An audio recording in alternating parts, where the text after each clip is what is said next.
Being silent is not weakness. Sometimes silence hides the greatest wisdom.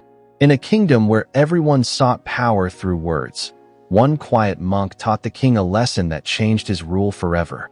Long ago, in the kingdom of Aramith, a mighty king sat upon his throne. He had wealth, power, and loyal armies. Yet, something troubled him deeply. His advisors filled the court with endless words, each trying to prove themselves wiser than the other. The king grew tired of their noise. He longed for truth, not flattery.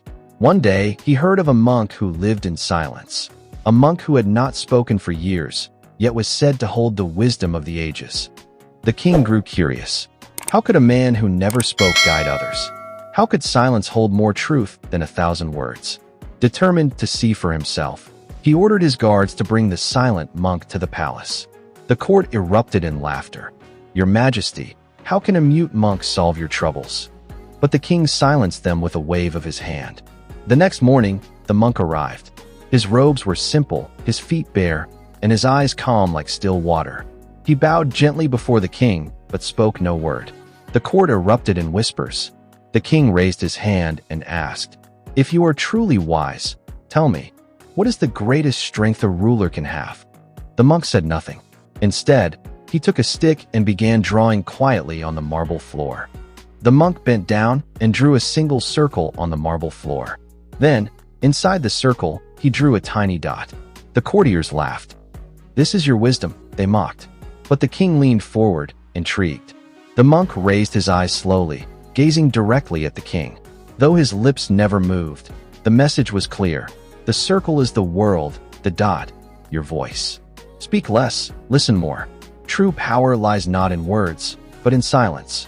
The king's heart trembled. He had never felt such clarity from a single gesture. The king dismissed the laughter of his advisors. He realized the monk's silence carried more wisdom than all their words. That night, the king could not sleep. The circle and the dot haunted his thoughts. He understood. A ruler's voice must be rare, like a precious jewel, spoken only when necessary. The less he spoke, the more his people would listen. Days turned into weeks.